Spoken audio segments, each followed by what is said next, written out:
Bienvenidas, mis amigos y amigas, hermanos y hermanas, nuevamente a este su programa de Cristo viene, ¿sabes?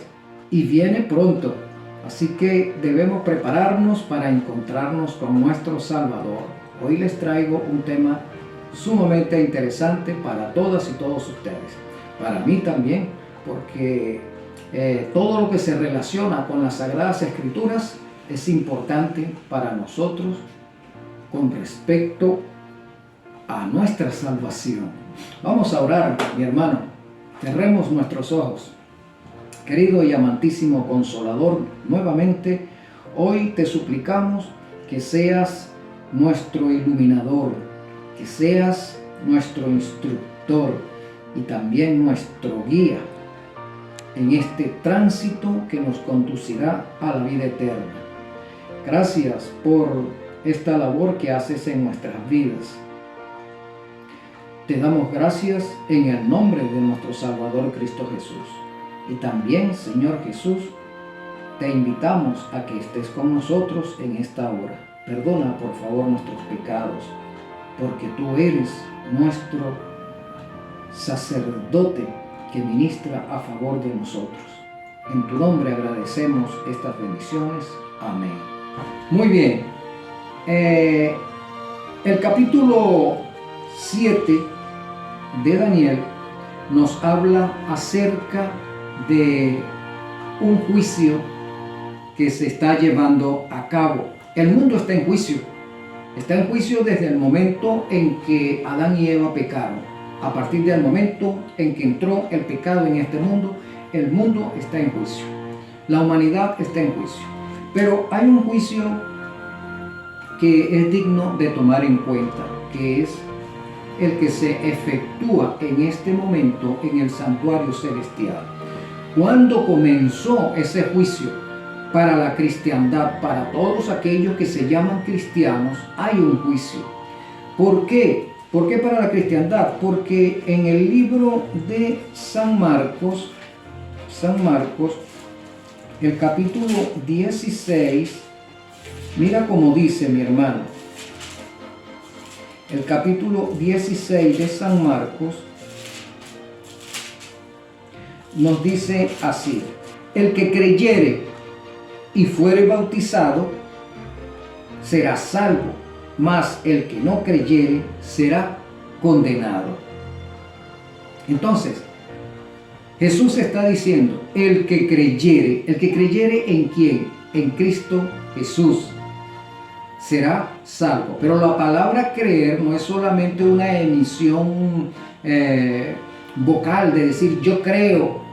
No, la palabra creer es un verbo que indica que hay que realizar una obra en función de la salvación. Y esa obra que hay que hacer en función de la salvación se llama santificación.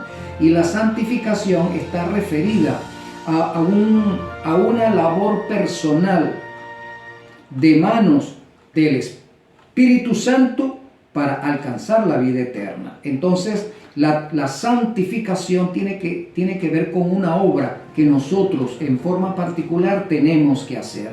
El instrumento que se utiliza para la santificación del creyente es la ley de los 10 mandamientos, mi hermano. Ese es el instrumento y eso lo vamos a ver en el transcurso de este estudio. Entonces, el que creyere y fuere bautizado, el bautismo funge aquí como una acción de pacto. Nosotros nos bautizamos y hacemos pacto con Cristo. Por eso es que el bautismo de niños o de bebés no responde a la doctrina dejada por Jesús.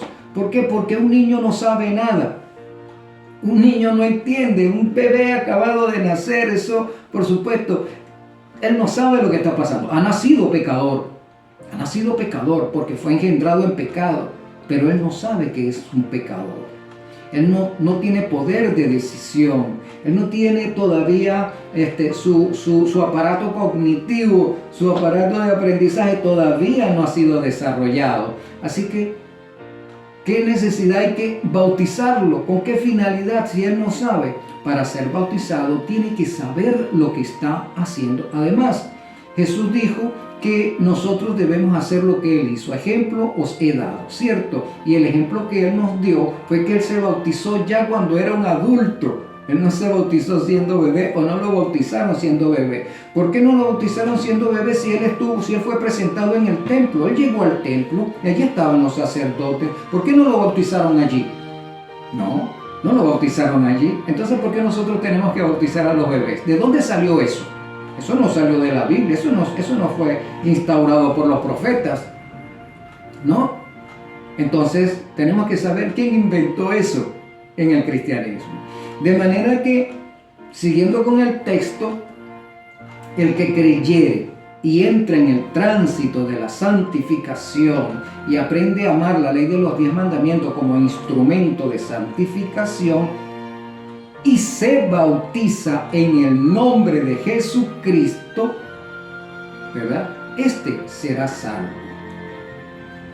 Este será salvo. Mas el que no creyere será condenado. El que no creyere, o sea, el que no cree que Jesús es el garante de la salvación, el que no acepta a Jesús como su Salvador y vive de acuerdo a las enseñanzas de Cristo, no puede entrar en la vida eterna. De manera que, comenzando con ese texto, podemos entender que hay un juicio en la cristiandad para todo aquel que se haya llamado cristiano, lo hayan bautizado bebé o se haya bautizado después. O sea, cuando a pesar de haberlo bautizado siendo bebé, él no tiene la culpa de eso, nadie tiene la culpa de eso, de que lo hayan bautizado allí. Pero se haya bautizado luego cuando adulto y se haya llamado cristiano, hay un juicio que se llama el juicio investigador. Se investiga si realmente hemos sido cristianos, si realmente hemos andado en las pisadas de nuestro amante Salvador, Cristo Jesús. El que no creyere ya está condenado. ¿Quiénes están condenados? Todos aquellos. ¿Quiénes no entran, mejor dicho, en este juicio? Aquellos que nunca se llamaron cristianos. ¿Quiénes no son cristianos? Los budistas no son cristianos. Los musulmanes no son cristianos. ¿Quién más no es cristiano? Los judíos de nuestra época, ellos no se consideran cristianos. Entonces tampoco entran en este juicio porque ellos no son cristianos. Ahora, si ellos declaran que son cristianos, entran en el juicio. Si hay algún musulmán que declara que es cristiano, entra en el juicio. Si hay algún budista que declara que es cristiano, entra en el juicio. Pero mientras tanto eso no se declare, ya está condenado. Es decir, ya hay una ley que funge allí. ¿Por qué? Porque de una forma ha rechazado la oferta de la salvación que es efectiva a partir de Jesucristo.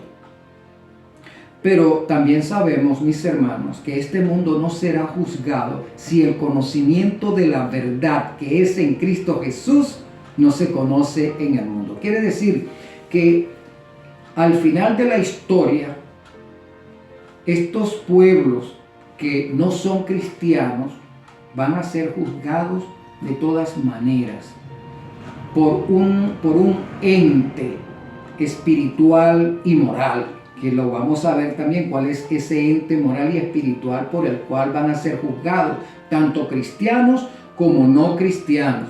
De manera que la oferta de la salvación que es en Cristo Jesús se les ofrecerá en el transcurso de la historia a musulmanes, a budistas, a judíos, etcétera, etcétera, etcétera, a todas las religiones orientales, así también como a las denominaciones cristianas se les ofrece, porque Cristo no va a enjuiciar a nadie en ignorancia, en desconocimiento de la verdad, de manera que en el transcurso de la parte final de la historia de este mundo, todas las naciones, todas las culturas serán informadas acerca de la salvación que es en Cristo Jesús. Porque el Apocalipsis te dice, toda nación, tribu, lengua y pueblo. Nación, tribu, lengua y pueblo. Todos serán informados. Y por las redes sociales, ¿quién no son informados? Aunque por lo menos hay países donde impiden que ciertas ondas del internet entren en esos países. Por ejemplo, en la China, pues el internet que nosotros conocemos no entra allá. Hay una prohibición allí, y así como los países el país hinduista, los budistas, etcétera, etcétera, también podríamos decir que protegen a sus pueblos de la influencia del cristianismo. Sí, o sea, está vedado eso. Por eso también es que en esos países el cristianismo se persigue. Para ser cristiano ya hay que hacerlo, o hay que serlo oculto, escondidos, que nadie lo sepa, si has aceptado a Cristo como tu Salvador, porque eres perseguido, y hay leyes allí que inspiran a los ciudadanos de esas localidades a enfrentar y a destruir a toda aquella persona que haya renunciado a sus fe y aceptar a Cristo Jesús. Eso está sucediendo en nuestro tiempo. Pero dentro de la cristiandad, que aparentemente en la actualidad tenemos libertad de culto, ¿verdad? A nadie se persigue por ser cristiano, como sucedió en la Edad Media, que la Iglesia Católica persiguió a los cristianos guardadores del sábado. Bueno, eso va a volver a instaurarse nuevamente a partir de un decreto que se denomina el decreto dominical, el cual ya está funcionando. Se están dando los pasos para esa instauración de ese decreto, a fin de que haya una sola religión, la religión católica, un solo día de reposo para guardar, el día domingo. Cualquiera que se interponga contra esa marca será perseguido.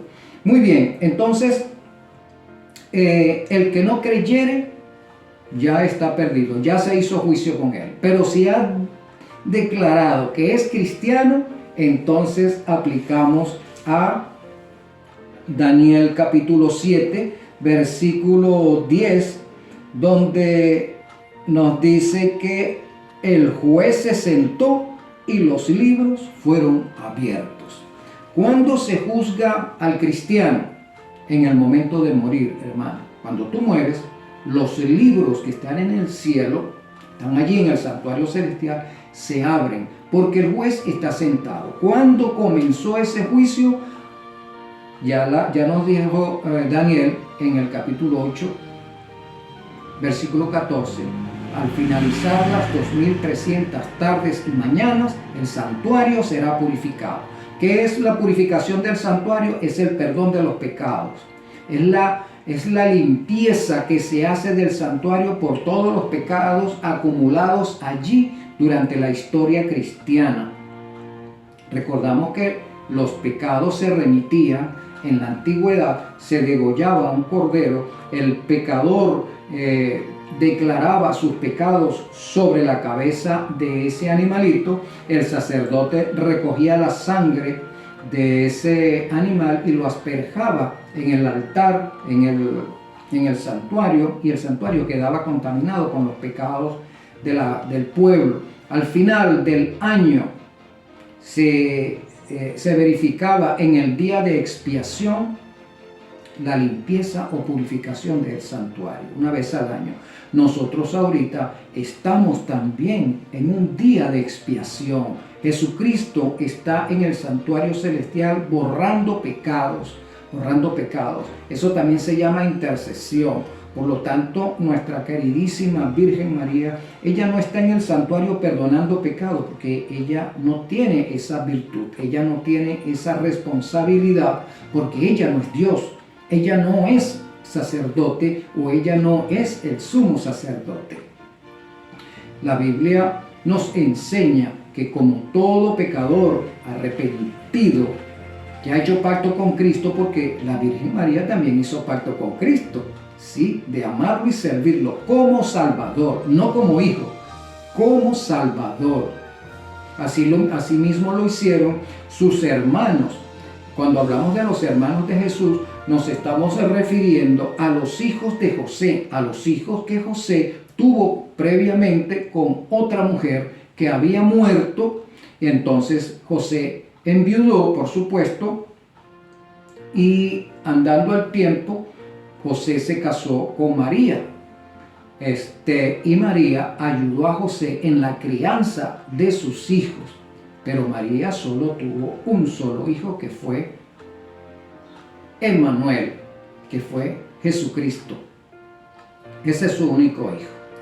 Así que esos hijos de José, una vez que crecieron, una vez que fueron instruidos, como todos los niños y jóvenes de la tierra de Judá, que fueron instruidos por las escuelas de los profetas o por las escuelas rabínicas, todos tenían la obligación de enseñar a sus hijos acerca de la religión judía, todos sin excepción. Las niñas eran criadas también, pero específicamente a todas las niñas se les educaba con respecto al nacimiento del Mesías, porque ya existía la profecía, por supuesto, de que de Judá nacería el Mesías. Así que todas las niñas eran instruidas con ese fin, de que posiblemente cualquiera de ellas podía ser utilizada por el Espíritu Santo en función de convertirse en el canal de entrada del Verbo a este mundo.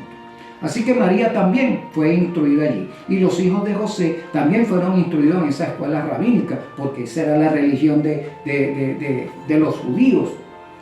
Los judíos tenían la Torá y se instruían allí. Ellos hacían sus cultos, ellos iban al templo, ellos sacrificaban el cordero, ellos sabían qué significaba ese cordero, ellos sabían qué significaba la sangre de ese cordero. Así que ellos estaban empapados de lo que era esos ritos y ceremonias, aunque los sacerdotes lo habían tergiversado y lo habían llevado a un hecho político, a una situación política, a una situación económica. El objetivo de la ceremonia religiosa instaurado por el mismo Jehová en su pueblo había cambiado el objetivo. ¿Quién lo cambió? Las mismas personas, no lo cambió el Señor. Solo cambiamos nosotros mismos en aquel tiempo.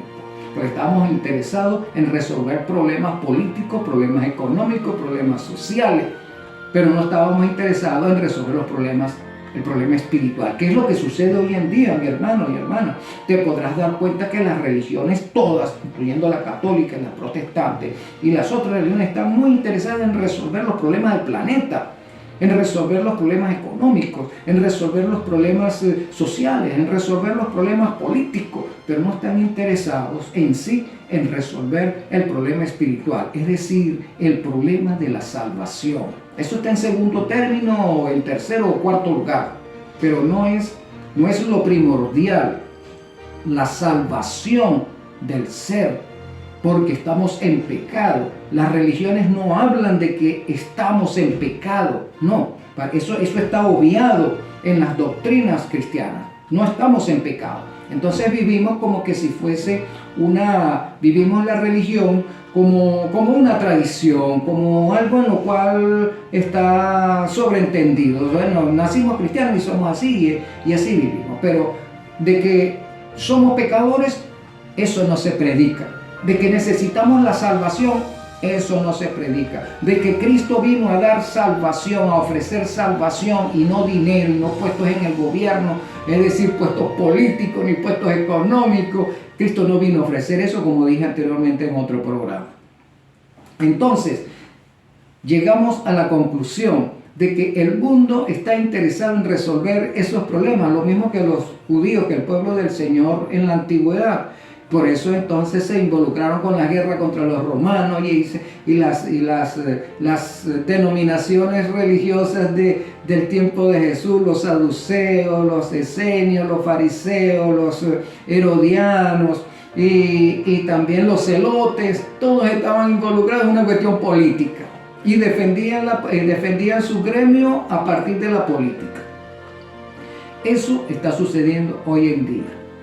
Muy bien, entonces, todo el que se llame cristiano está en un juicio a partir de 1844, porque la profecía de Daniel que decía que al finalizar las 2300 tardes y mañanas el santuario será purificado, comenzó en el año 457 antes de Cristo con el decreto del rey persa del regreso de los judíos a su tierra. Recordamos que los judíos estuvieron cautivos en Babilonia y luego en Persia durante 70 años. Al finalizar esos 70 años ellos debían regresar a su tierra según la profecía de Jeremías, y a partir de allí, de ese año, comienza la profecía de Daniel de las 2300 tardes y mañana. Comenzó en el año 457 a.C.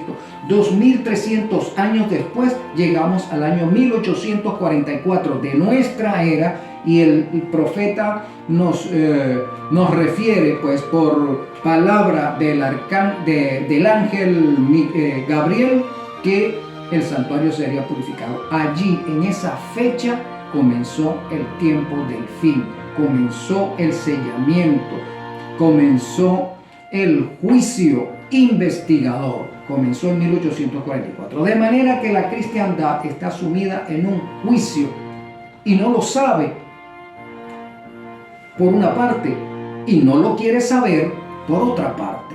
Las iglesias cristianas no predican acerca de que estamos en un juicio. Ninguna, ni las protestantes ni la católica, predican acerca de un juicio. Ahorita están en un combate por las redes sociales de que tú no sabes, de que tú sí sabes, de que yo sí soy, de que tú no eres. Ahorita están en ese combate. Satanás los tiene entretenidos con ese festival, con ese reality show que hay por las redes sociales. Hermanos, la palabra nos dice que vendrán tiempos peligrosos, y allí uno de los ingredientes del peligro, los reality show bíblicos, los reality show sacerdotales, los reality show en que se ha convertido el pregón de la palabra del Señor.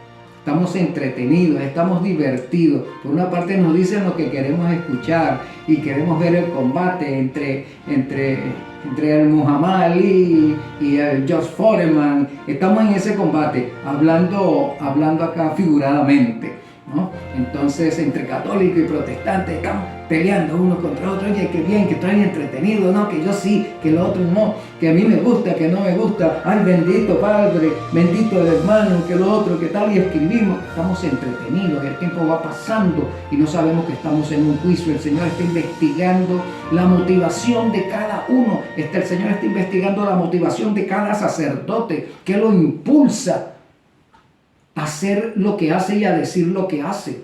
Está investigando el actuar y la motivación de cada persona que se ha erigido dentro del protestantismo como pastores, dizque profetas.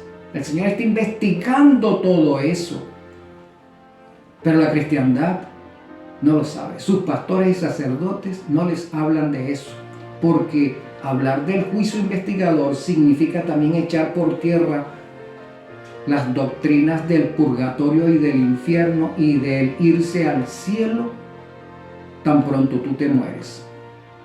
Echa por tierra eso. Muy bien, entonces, el juicio investigador comenzó en el año de 1844, cuando Cristo pasó del lugar santo al lugar santísimo del santuario celestial. Allí comenzó el sellamiento, comenzó la purificación del santuario y comenzó el tiempo del fin. Vamos a ver qué otra cosa podemos aprender del tiempo del fin. Vamos a ver qué otra cosa podemos aprender acerca de este juicio. Muy bien, el libro de Eclesiastés, te invito a que me acompañes al libro de Eclesiastés. El libro de Eclesiastés, capítulo 12, versículo 14. Y nos dice así: porque Dios traerá toda obra a juicio, juntamente con toda cosa encubierta, sea buena o sea mala. Entonces, el sabio Salomón está escribiendo no solo para la iglesia del tiempo pasado, ni para la iglesia apostólica, ni para la iglesia medieval, también está escribiendo para nosotros en nuestro tiempo.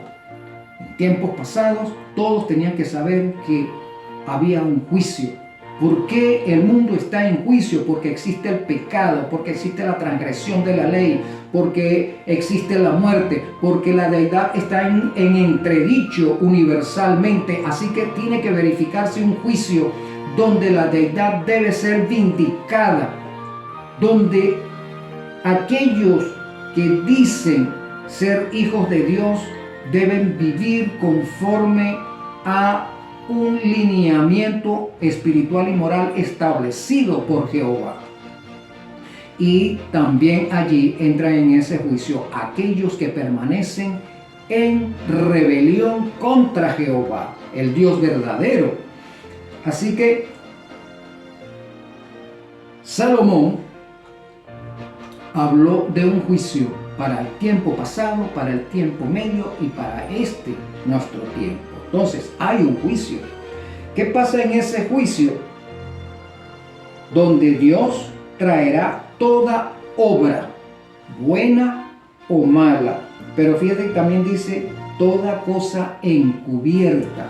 ¿Qué es lo que puede haber encubierto? Hasta nuestros pensamientos están siendo verificados en ese juicio. Nuestras conspiraciones en secreto están siendo investigados. Eso me llama la atención con respecto a los concilios papales, donde la curia se reunía secretamente para conspirar contra Martín Lutero, contra Juan Hus, contra Calvino, para conspirar contra X rey que se nos está oponiendo, todo en secreto.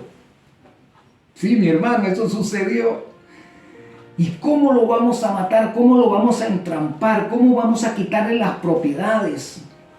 O aquellas reuniones particulares donde un sacerdote conspiraba consigo mismo en función de arrebatarle la mujer a tal ciudadano o quitarle las propiedades a tal persona. ¿Cómo introducir cizaña en algún hogar o en algún gobierno? ¿Sí? Y también del otro lado, esas reuniones secretas donde yo me preparo para buscar en las Sagradas Escrituras aquellos versículos que me interesan para mantener engañada a mis ovejas. También hay un juicio y se está llevando nota de todo eso. Los ángeles están en todas partes. El Espíritu Santo está en toda reunión, en reunión mala o en reunión buena, tomando nota, verificando cada acción, cada motivación, cada pensamiento, cada accionar. Todo se está llevando, de todo se está llevando un registro.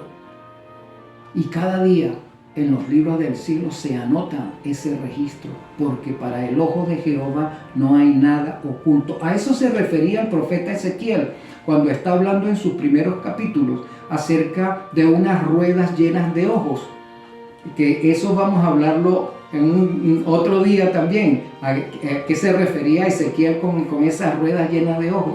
Bueno, esos ojos representan los agentes celestiales que están en todo el accionar de la vida humana.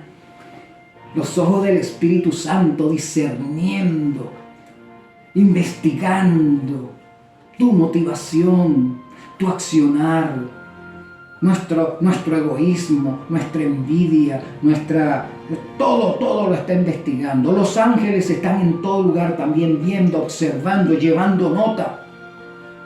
Para eso son los ojos que están en las ruedas de la visión del profeta Ezequiel. Muy bien, entonces hay un juicio en donde se llevará a relucir toda obra buena o mala, hasta las cosas encubiertas.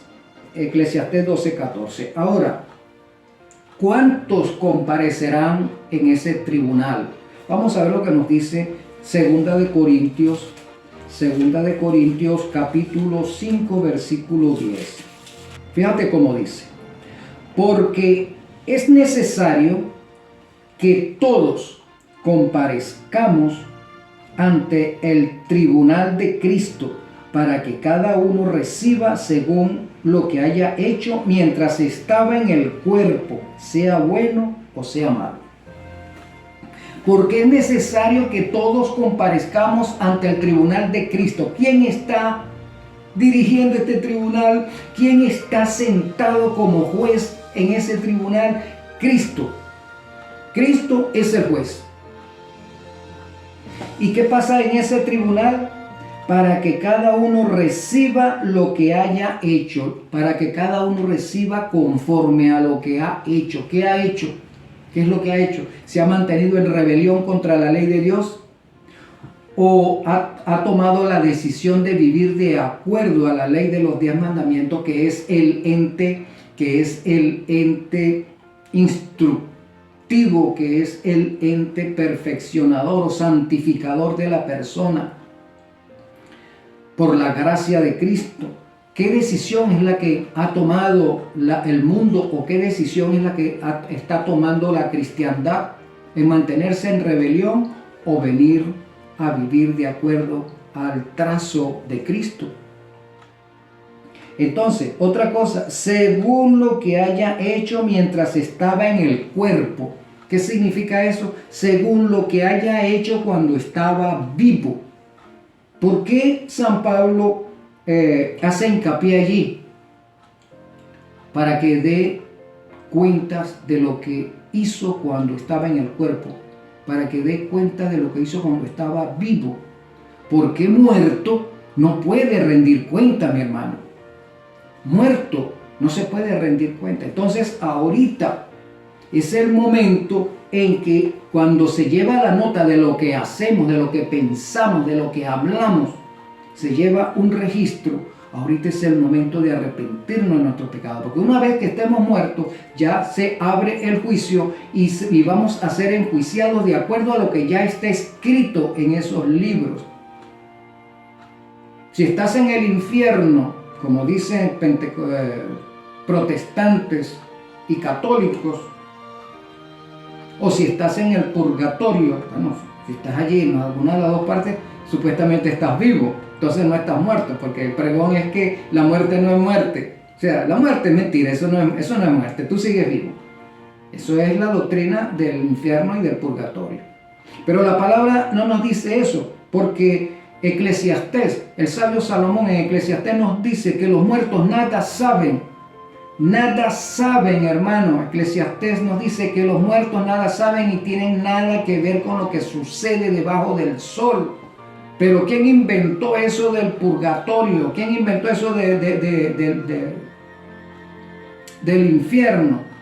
El infierno proviene del paganismo, de las religiones paganas de la antigüedad. Y fue entonces reclutado, esa doctrina fue reclutada por la Iglesia Católica, no la reclutó la Iglesia Cristiana, no la reclutaron los apóstoles, no la reclutó Jesucristo. Esa fue reclutada, esa doctrina, por la Iglesia Católica. El purgatorio lo inventó la Iglesia Católica para cobrar, para vender indulgencias a sus fieles.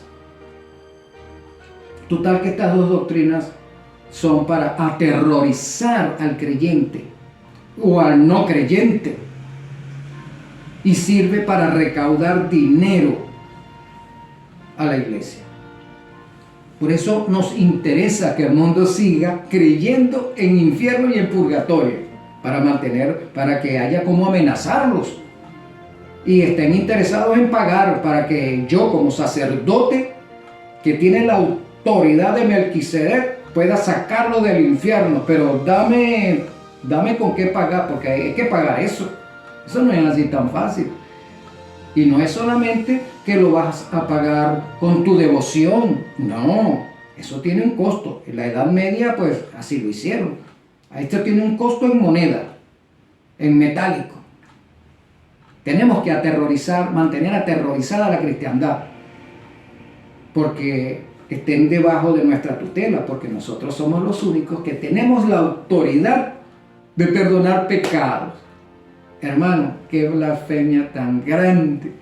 Y tú te dejas engañar todavía porque hay alguien por ahí que dice que habla bonito y ahora no se sabe si es sacerdote, si es pastor, no se sabe porque es que el hombre es un showman.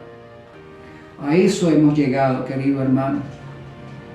A admirar showman, exponiendo la palabra de acuerdo a sus intereses. Por eso es que la palabra dice tiempos peligrosos. Por eso estamos en tiempos peligrosos, engañadores por todos lados, hombres perversos. Gracias a Dios que hay un juicio. Todo eso se está llevando a cabo a punta de lápiz. Los ángeles están llevando nota y el Espíritu Santo batallando y también llevando nota. Muy bien, entonces, 2 Corintios 5:10 nos dice que todos compareceremos en ese tribunal. Si todos vamos a comparecer en un tribunal, entonces ¿cómo es que me pueden sacar del purgatorio o del infierno y me pueden mandar para el cielo? No, yo tengo que pasar por un tribunal, y ese tribunal, quien está al frente de ese tribunal es Jesucristo, que es el juez, no es el papado, ni es Luis Toro, ni es cualquier otro sacerdote. No, Cristo es el juez. Y Cristo es el que va a dictaminar si entras a la vida eterna o no entras. A Jesús no se le puede comprar. A Jesús tú no lo puedes coaccionar. No es un corrupto. Jesús es la verdad y la vida. Nadie entrará a la vida eterna si no es por Él. No es porque tú pagues indulgencias. No es porque tú hagas promesas. No es porque tú hagas peregrinaciones. No es porque lleves colgada una cadenita con la Virgen María, con la Virgen Coromoto, con la Virgen del Carmen, con la Virgen de Guadalupe, con la Virgen de Fátima. No. La salvación no se compra, es gratuita. Pero tú tienes que labrarte ese porvenir, tú tienes que vivir de acuerdo a la ley de los 10 mandamientos. Porque con la ley de los 10 mandamientos es que tú vas a ser encarado en este tribunal. Vamos a ver lo que dice la palabra a ese respecto. Mira, vamos a buscar en Santiago 12:2, el libro de Santiago. ¿Sabe que este Santiago era hermanastro de Jesús? Era uno de los hijos de José. ¿Sí? Este Santiago se crió con Jesús y este Santiago decidió aceptar a su hermanastro como el Salvador del mundo y se adhirió a él como el Salvador. Él no se adhirió a María como la Salvadora, no, él se remitió a Jesús como su Salvador. Y María también se remitió a Jesús como su Salvador. Fíjate cómo dice Santiago 2:12. Nos dice así: así hablad. Oye bien, querido prelado. Oye bien, querido pastor. Así hablad y así haced, como los que habéis de ser juzgados por la ley de la libertad. ¿Por qué ley vamos a ser juzgados? Por la ley de la libertad. Entonces, tenemos que predicar y tenemos que hablar y hacer como está escrito en la ley de la libertad. ¿Cuál es la ley de la libertad, mi hermano querido? La ley de los 10 mandamientos. Si tú vives conforme a lo que está escrito en la ley de los 10 mandamientos, los que están escritos con el dedo de Dios en la tabla de 2 piedras, no los que están escritos o reescritos por el clero papal, no. Esa ley no te sirve, porque esa ley no la escribió Jehová. Esa ley no la confirmó Jesucristo con su vida. No, es la ley de los 10 mandamientos. Por esa ley de los 10 mandamientos es que tú y yo vamos a ser juzgados. Son 4 mandamientos donde se evidencia nuestra adoración al verdadero Dios y 6 mandamientos con los cuales se verifica nuestra preocupación y amor por nuestro prójimo y nuestro respeto por nuestro prójimo. Entonces esa ley es moral y es espiritual a la vez. La ley católica, la ley del papado, se ha convertido en una ley solo medio moral. Dejó de ser espiritual porque sacó a Jehová de allí como legislador de la ley. Porque la ley de los 10 mandamientos, ahí aparece que Jehová es el creador de esa ley. Y dijo que en esa ley tenía un sello, y ese sello es el sábado como día de reposo, porque es la señal del Dios vivo. Pero al sacar esa ley de allí, ese mandamiento dejó de ser espiritual y solamente es medio moral, porque también los mandamientos que tienen que ver con tu comportamiento con tu prójimo también fueron manipulados. De manera que vamos a ser juzgados por la ley de la libertad. Mientras guardamos la ley, somos libres. Cuando violentamos la ley, somos reos de justicia. Tú violentas cualquier ley, como decíamos en otro estudio. Tú violentas cualquier ley de cualquier país, cualquier ley del tránsito, de comercio, aeronáutico. Tú violentas una ley de esas y tú vas preso. Sí, porque has violentado la ley, ya no eres libre. Tú eres libre mientras obedeces esas leyes, tú eres libre, nadie te acusa. Puedes andar por la calle con la frente bien alta, pero una vez que violentas una ley de esas, a ti te agarra la ley, y te lleva ante el tribunal. Y el juez va a dictaminar que eres culpable y te va a dar tantos años de cárcel o una multa tal por violentar la ley. Así mismo es la ley de Dios. Tú cuando cumples la ley de Dios, eres libre, eres ciudadano del reino eterno. Pero cuando violentas la ley de Dios, eres un delincuente universal, hermano. Eres un delincuente universal porque la ley de Dios es universal. No solamente la ley de Dios existe para este planeta, sino para todos los planetas que creó Jehová Dios, que creó la deidad. Esa ley es para todos los planetas. Entonces, cuando la violentamos, nos convertimos en delincuentes universales. Entonces vamos a ser juzgados por esa ley. Si fuimos adúlteros, si fuimos ladrones, si levantamos falso testimonio, si nos arrogamos el derecho de perdonar pecados, si adoramos a otros dioses que no sea a nuestro Dios, a Jehová de los ejércitos, si puse como intercesora a otra persona que no sea Jesucristo, si yo adoro en un día inventado por el paganismo que ahora está metido en el cristianismo, si yo adoro en ese día, si yo tengo otros dioses, yo voy a ser juzgado por los estatutos que están en esa ley. Por eso es que voy a ser juzgado. Muy bien.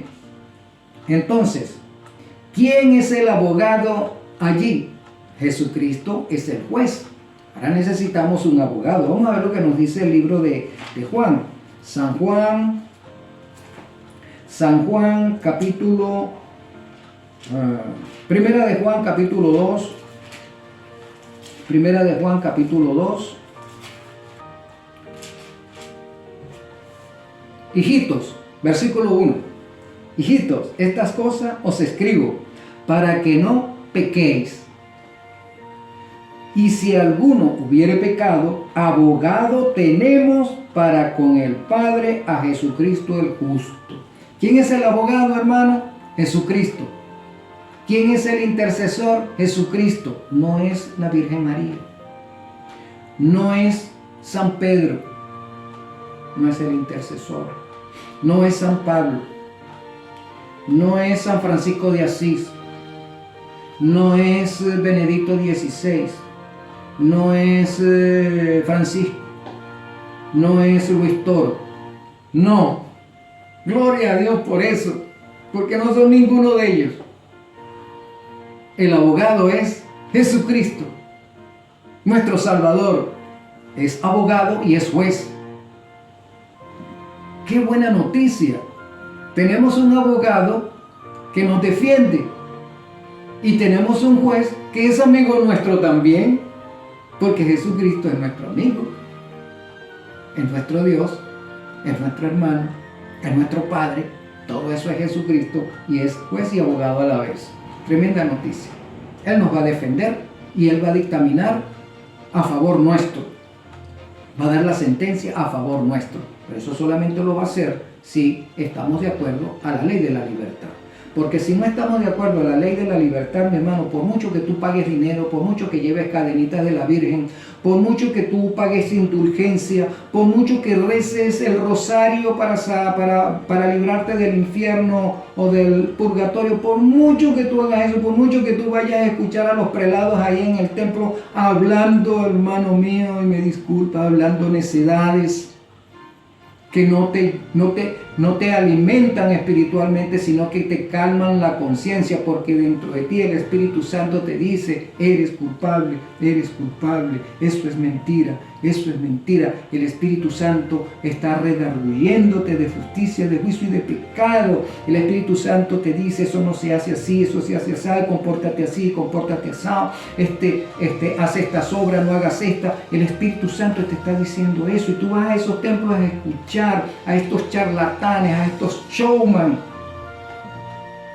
y calmas tu conciencia por un ratico, porque estás divertido o divertida, pero realmente eso no está alimentando tu ser.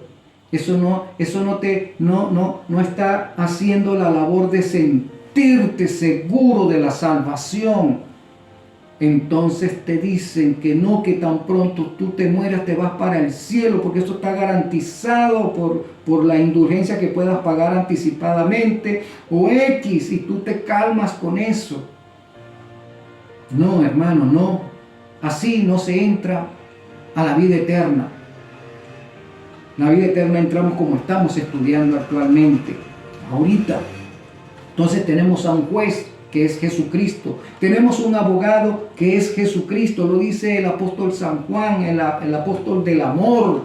Hijitos, amados, no pequéis. Pero si lamentablemente cometemos un error, bueno, abogados tenemos, gloria a Jehová, abogado tenemos a Jesucristo nuestro Dios. Él va a interceder por ti. A Jesucristo el justo. Pero tenemos que vivir de acuerdo a la ley de los 10 mandamientos para que la sentencia sea a favor nuestra. ¿Entienden? No en contra nuestra. Muy bien. ¿Quiénes son los testigos en ese tribunal? ¿Quiénes son los testigos? Mira como dice San Mateo 18:10. Mirad que no menospreciéis a uno de estos pequeños, porque os digo que sus ángeles en los cielos ven siempre el rostro de mi Padre que está en los cielos. ¿Quiénes son los testigos entonces en este tribunal, en este juicio que se está llevando a cabo ahorita? Los ángeles, mi hermano. Los ángeles están en todo lugar. Están en esas asambleas religiosas donde se predica mentira. Ellos están allí, y el Espíritu Santo también. Ellos están en las asambleas políticas. Ellos están en los hogares. Ellos están en el dormitorio donde tú descansas. Ellos están en el área de aseo. Ellos están allí. Yo sé que cuando algunos cometen el error de abusar de su cuerpo, escondidos en un cuarto de aseo o en su dormitorio, no están solos, hermano y hermana. Hay ángeles allí, hay ángeles buenos y ángeles malos. Los ángeles malos empujándote y animándote a que transgredas tu cuerpo, a que violentes tu cuerpo. Y ángeles buenos diciéndote no, no. Y cuando tú incurres en el pecado, entonces el Espíritu Santo habla a tu conciencia y te hace sentir miserable, te hace sentir sucio, sucia. Sí, el Espíritu Santo y los ángeles llevando nota, después de haber batallado contra los ángeles malos para que tú no hagas eso, ellos llevan nota al cielo. Los ángeles están en el mercado, en el supermercado. Los ángeles están en las avenidas, en las calles alumbradas, en las calles oscuras, en los bares. ángeles malos y ángeles buenos, porque hay una batalla, hay un gran conflicto entre el bien y el mal. Nosotros no lo vemos. Esto está cubierto a nuestros ojos, pero existe esa guerra espiritual. Entonces está en los cines, está en los bares, está en las discotecas, está en los concilios políticos, en los concilios económicos, en el concilio ecuménico. Allí están los ángeles buenos y los ángeles malos, y está el Espíritu Santo. Y ellos llevando nota. No creas que eso va a pasar desapercibido, porque somos juzgados por las cosas que estamos haciendo, o que hemos hecho, que hemos pensado, que hemos hablado, que hemos mirado. Todo se lleva nota. Entonces, ¿quiénes son esos agentes? Los ángeles. Ellos son los testigos en ese tribunal. ¿Y dónde están registrados esos hechos que llevan los ángeles al cielo? Mira lo que dice en Apocalipsis 20:12. Primer texto. Vamos a leer 3 textos con respecto a eso. Apocalipsis 20:12 nos dice así, mira. Y vi a los muertos, grandes y pequeños, de pie ante Dios. Los libros fueron abiertos y otro libro fue abierto, el cual es el libro de la vida, y fueron juzgados los muertos por las cosas que estaban escritas en los libros según sus obras. Entonces tenemos el primer libro. Hay un libro de la vida. Todas las personas muertas o vivas están ante ese tribunal. Aquí el texto dice, y vi a los muertos, grandes y pequeños. Se está refiriendo a aquellas personas que desde Adán vivieron en este planeta. Todos pasaron por ese tribunal. Todos. Por eso es que San Juan dice acá en Apocalipsis, vio los muertos, sí, los que ya habían vivido. Los vio también presentes en ese. No que después que murieron están presentes allá, vivos, no. Está diciendo que al morir las personas sus casos son ventilados en este tribunal, a ver si las obras que hicieron están de acuerdo a la ley de los 10 mandamientos. Eso es que se está refiriendo San Juan. Pero ese texto es fácilmente manipulable, hermano mío. Entonces, pero aún así, que sea manipulable, echa por tierra la doctrina del purgatorio y del infierno, y de que al morir te vas para el cielo. La echa por tierra de todas formas, aún siendo manipulado. Pero entonces San Juan está diciendo que todas las personas, las que vivieron en el pasado y las que viven en el presente, son llevados a este tribunal. O sea, sus casos, mejor dicho, sus casos son llevados a este tribunal y son juzgados, ¿verdad? Como dice, y fue abierto un libro, el cual es el libro de la vida. Si tu nombre está escrito en el libro de la vida, hermano mío, entonces no se abre los otros libros, porque tu nombre está escrito en el libro de la vida. Y para estar inscrito en el libro de la vida, lo primero que tú tienes que hacer es aceptar a Jesucristo como tu sumo sacerdote, como tu Salvador único y personal, y luego vivir de acuerdo a la ley de la libertad. ¿Qué te parece? Para tú estar inscrito en el libro de la vida y para permanecer aquí. Allí no se inscribe, en el libro de la vida no se inscriben a los bebés cuando nacen. Todos estamos inscritos en el otro libro, un libro que se llama el libro de la muerte y de los pecados. Todos nacemos y estamos inscritos en ese libro porque estamos perdidos, estamos sin salvación. Pero existiendo un Salvador, estamos sin salvación, estamos perdidos. Se necesita entonces que el ser humano tenga conciencia plena de lo que es, ¿verdad? ¿Qué es lo que es? Un pecador, que necesita un Salvador, que se arrepienta de sus pecados y que tome la decisión de vivir de acuerdo a la ley moral y espiritual de Cristo. Y entonces bautizarse, como dijimos al comienzo, el que creyere y fuere bautizado, ese entrará en la vida eterna. Entonces su nombre es inscrito en el libro de la vida. Pero mientras tanto no se hace ese proceso, estamos inscritos en el libro de los pecados y de la muerte. es el libro de la vida y fueron juzgados por las cosas que estaban escritas en los libros según sus obras. Ahora vamos a ver cuáles son los otros libros, porque en el libro de la vida solamente debe aparecer nuestro nombre, pero hay otros libros. Vamos a ver lo que dice Malaquías 3:16. Malaquías 3:16 nos dice así: entonces los que temían a Jehová hablaron cada uno a su compañero, y Jehová escuchó y oyó, y fue escrito libro de memoria delante de él para los que temen a Jehová y para los que piensan en su nombre. Entonces tenemos el libro de la vida y ahora tenemos el otro libro, el libro de memorias, memorias y cuentas. En ese libro de memoria, como dice aquí, están escritos las obras de los que piensan en Jehová, ¿verdad? De los que temen a Jehová. ¿Qué es el temor a Jehová? El principio de la sabiduría.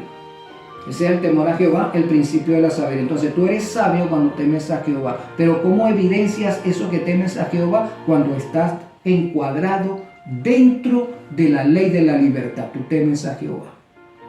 Cuando tú no temes a Jehová, entonces estás en rebelión o estás desafiando a Jehová. Cuando tú dices que la ley de los 10 mandamientos, es decir, la ley de la libertad, no se debe guardar, estás enfrentándote a Jehová, estás en rebelión contra Él y lo estás desafiando.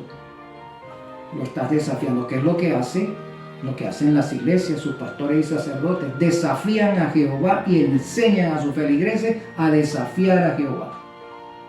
Entonces tenemos el libro de memoria y cuenta, donde están escritas todas las obras buenas que hacen los que temen a Jehová, las obras buenas que hicieron los que aman el nombre de Jehová, el nombre de Jesucristo, por supuesto.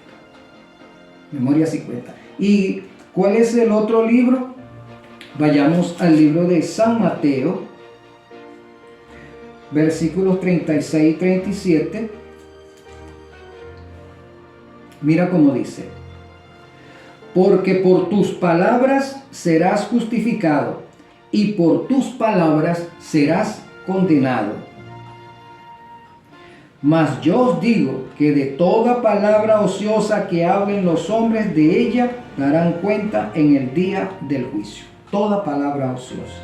Entonces, tenemos un libro donde se anotan todas las palabras ociosas, todos los pensamientos ociosos, todas las conspiraciones, todos tus pecados son anotados en un libro. Y ese libro se abre en este tribunal. Entonces el Señor lleva un registro de cada persona en los cielos. Los ángeles llevan esas notas y confirman nuestro nombre en el libro de la vida si estamos fieles al Señor. Si no estamos fieles, entonces nuestro nombre estará en el libro de los pecados y de la muerte, en ese registro. ¿En cuál de estos 3 libros quieres estar? Y hay un cuarto libro, hermano, sí, que va a estar allí también. Ese libro es imperdible. Por más que lo hayan querido erradicar de sobre la faz de la tierra, por más que el papado haya querido extirparlo de la mente de los creyentes, de la cristiandad, por más que lo haya encerrado y encadenado en una biblioteca hasta que Martín Lutero lo encontró, ¿sabes? La ley de los 10 mandamientos. Esas tablas de piedra van a estar ahí. Ese es el cuarto libro. Porque aquí dice, ya nosotros lo leímos, que por ese libro vamos a ser juzgados, vamos a ser comparados con ese libro, con el libro de la ley de los 10 mandamientos. Si nuestro actuar, nuestros pensamientos, nuestro hablar, como dice, así hablar y así hacer, ¿no? Si lo que hablamos, lo que vimos, lo que oímos, lo que decimos, lo que vivimos está de acuerdo con la ley de los 10 mandamientos, vida eterna en Cristo Jesús. Pero si no, ya somos condenados, porque lo dice San Marcos 16:16. Si no, ya somos condenados, estamos perdidos. Yo te animo, hermano y hermana, a vivir de acuerdo a la ley de los 10 mandamientos. porque por esa ley es que vamos a ser juzgados. Te animo a que seas fiel a Jesús, tu juez y tu intercesor, tu abogado defensor, de acuerdo con Él, porque como Él vivió de acuerdo a la ley de los 10 mandamientos, tú hagas exactamente igual a como Él hizo, para que te garantice la vida eterna. Y no vas a guardar la ley de los 10 mandamientos como un acto legal para poder entrar a la vida eterna. No, tú tienes que aprender a amarla. Tú tienes que aprender a gozarte en esa ley. Porque esa ley es el carácter de Cristo. Esa ley es el carácter de Cristo. Y Cristo quiere que tú tengas el carácter de Él. Para poder entrar al reino de los cielos tenemos que tener el carácter de Cristo. Para poder tener la misma forma del cuerpo de Cristo. Porque Él nos ofrece un cuerpo similar al de Él. Y entonces también nos ofrece un carácter similar al de Él. Pero es que para tener un carácter y un cuerpo similar al de Él, tenemos que vivir de acuerdo a los 10 mandamientos, porque Cristo se ciñó a la ley de los 10 mandamientos, porque ese es su carácter. Esa es la ley universal. Los mundos se rigen por esa ley. Así que mi hermano, no te sigas engañando, ni dejes que otro te engañe. No dejes que un showman te engañe. No. Señor Jesús te ama y te ofrece la vida eterna en bandeja de plata, gratuita, pero tienes que labrarte ese porvenir. Vamos a orar, mi hermano. Querido y amantísimo Jesús, gloria a tu nombre, Señor, porque tú eres nuestro intercesor y eres nuestro juez. Y eres el garante de nuestra salvación y nos la ofreces gratuitamente. Pero también deseas que nosotros vivamos de acuerdo al lineamiento que estableciste para que podamos ser santificados, que es la ley, que es tu ley, tu carácter. Para ello, querido Consolador, te rogamos que la inscribas en nuestros corazones y en nuestra mente para que seamos seres racionales, seres intelectualmente preparados para aceptar el beneficio de esa ley, y en nuestros corazones para que la aprendamos a amar de tal manera que estemos dispuestos a entregar nuestra vida por esa ley, por ese carácter que Jesús nos ofrece. Gloria a tu nombre también, querido Consolador. En tu nombre, Señor Jesús, agradecemos estas bendiciones. Amén. Señor te bendiga, mi amado y amada.